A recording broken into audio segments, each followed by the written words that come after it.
Hey guys, and welcome to a new video. In this video we're going to be covering the top 10 unlocks for PvM. Basically what this list is 10 things you really want to get if you're going to be taking PvM serious. So when you're ready, grab your cup of tea, sit back, relax and enjoy. At number 10 we have a switch item called the Ring of Vigor. This is an item that requires level 62 Dungeoneering and level 62 attack. It costs 50,000 Dungeoneering tokens to buy from the Dungeoneering reward shop, which isn't that bad unless you're a very low level, and then I advise against getting this item, but if you're a high level player, 50,000 Dungeoneering tokens should not be a problem. And you can probably do elite dungeons to get yourself some Dungeoneering tokens really fast. Now like I said before, this is a ring you want to switch to, because when you're using an ultimate ability, you start from 10% adrenaline instead of 0%, what you would have without this ring. So basically, if you're going to be using an ultimate ability, switch to this ring, use it, and switch back to your other ring. Now when using special attacks, you will only require 90% of the required adrenaline to use that particular special attack, which could be useful for when you do use a special attack, for example the Gothic Staff ability. So yeah, if you're getting into Switchscape, this is definitely a ring you want to have. At number 9 we have the Blood Essences and the variations of it. This is actually a reward unlocked from the River of Blood quest. Now Blood Essences have two functions. They have a passive effect which occurs randomly in combat, and a effect you actually have to activate manually. And of course, all the Blood Essences have a different effect. The Vampiric Blood Essence is similar to a Scrimshaw Vampirism or Vampirism Aura. The Penance one is obviously similar to a Penance Aura. Aegis Aura, Anticipation and the Immortality ability. Reflecting Blood Essence is similar to the Death Touch Bracelets effect, Reflect, Deflect, etc. The Berserker one is a level boost, much like Overloads or the Berserker or Maniacal or Reckless Aura, and the Tireless Blood Essence is similar to a Ring of Death or Adrenaline Potion because it has a chance of restoring adrenaline when a monster is killed, or when activated instantly restore some adrenaline. So yeah, the Blood Essences can be very useful at various bosses or various Slayer tasks. It all depends on which one you bring for what. At number 8 we have the God Books, which are actually unlocked from the Horror of the Deep quest. However, when you unlock them from the Horror of the Deep quest, they're pretty much just a little prayer boosting item. To enhance them and make them actually useful, you have to complete the One Piercing Note quest, which is a very long and boring quest with a lot of dialogue chat. You can then create the book by adding the actual pages, which you can get from clue scrolls or buy off the Grand Exchange, and then it has a nice little effect. It's a benefit which randomly triggers and damages targets around you, and it's pretty much the same for all of the other books. And you can activate these books for a period of time, much like a Scrimshaw, by right clicking them and choosing Activate.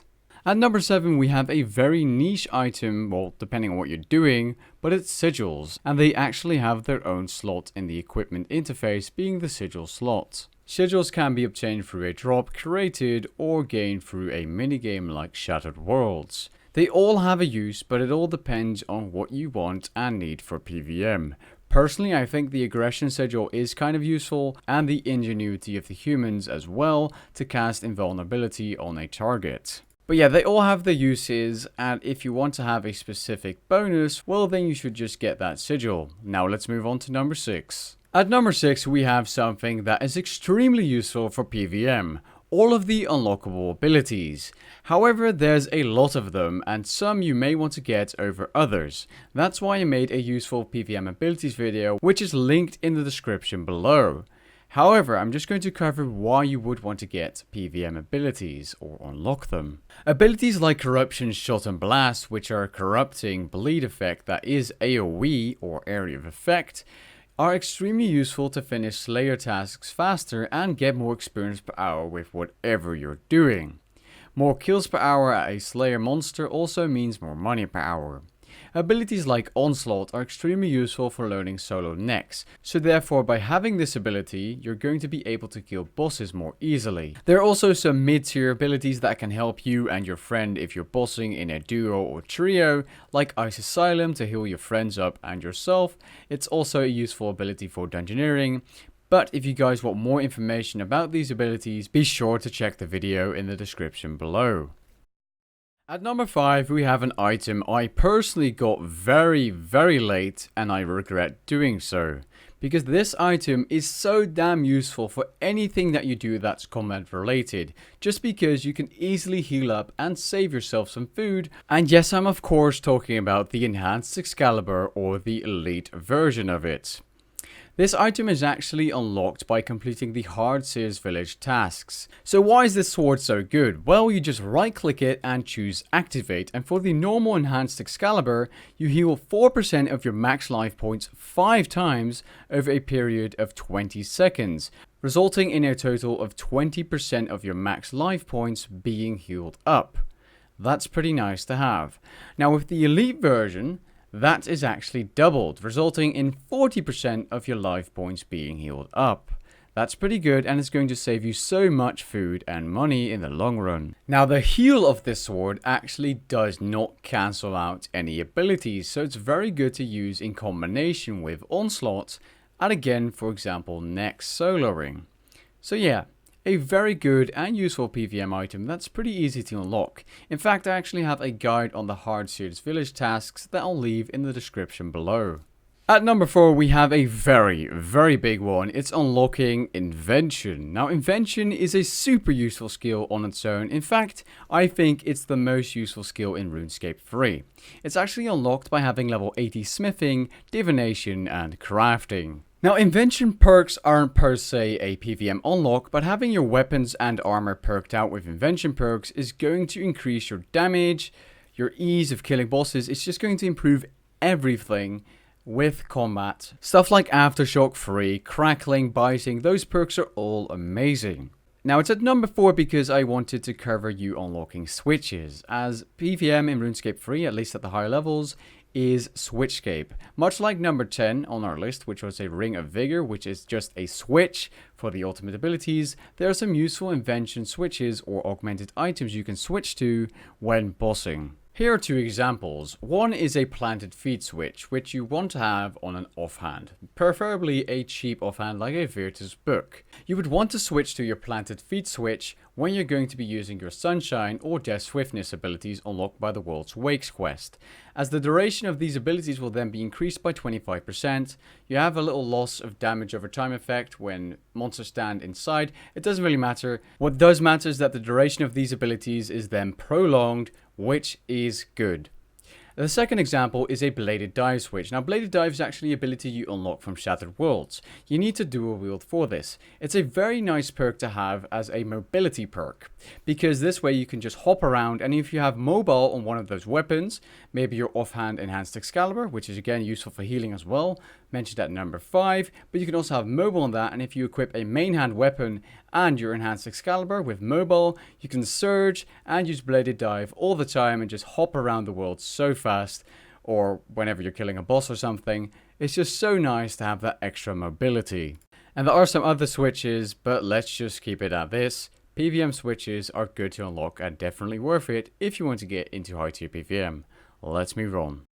At number 3, we have the Slayer helmet and all the upgrades that come after it. Now, the original or standard Slayer helmet costs 400 Slayer points to learn how to craft, which requires level 55 crafting and 35 Slayer. Now, to get the upgrades, it will cost you more Slayer points, but this helmet is amazing. It's the best in-slot item for Slayer tasks, when of course on task, before I say Slayer monsters. If you're on task, it's the best in-slot item, and it can be helpful with some bosses when on specific tasks. For example, Zamorak, if you're on a lesser demon task or greater demon task. Or Black Dragons if you're going to be doing Elite Dungeons 2, as just some examples. And not to mention, if you're using a Slayer mask, you'll be safe from most or all Slayer monsters that have a special ability which requires you to wear spikes, earmuffs, or stuff like that. Let's move on to number 2. At number 2, we have reaching certain levels in the Herblore skill. Let's be honest here, overloads are amazing, and if you don't have them yet, definitely get them. Overloads are just such a massive damage and accuracy increase, and the Herblore skill also gives you access to other useful potions like the super anti-fire. And if you're an Iron Man, the Herblore skill is just amazing as you can make so many potions that will benefit your account. And there's honestly no other reason why Herblore wouldn't be at number 2.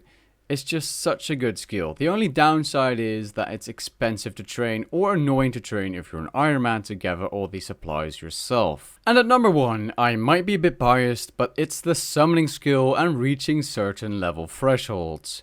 Because with summoning you get access to some of the most useful things in game, being BOB familiars. Now BOB familiars are literally just familiars that can carry items. However, being able to bring extra food to any PvM situation, especially as a learner, is super damn useful, as this way you can stay alive for so much longer, especially if you have the Pack Yak or Pack Mammoth, because they have so many inventory spaces. But then you also have useful skilling familiars or useful DPS familiars like Annihilus that will increase your damage or accuracy, and then you have damage familiars like a Steel Titan. There's just so many useful familiars, and in my opinion, having a high summoning level is essential for high tier PvM, and it's going to benefit your account so much. Now that's pretty much the end of the list. I know there's some other useful items like the Holy Wrench or the Ancient Elven Ritual Shard, which could be honorable mentions. However, I picked these 10 unlockables or 10 things to showcase in this list. And with that being said, I hope you guys enjoyed and found this list helpful. If you did, leave a like down below and maybe even consider subscribing. And I'll catch you guys in the next video. Peace.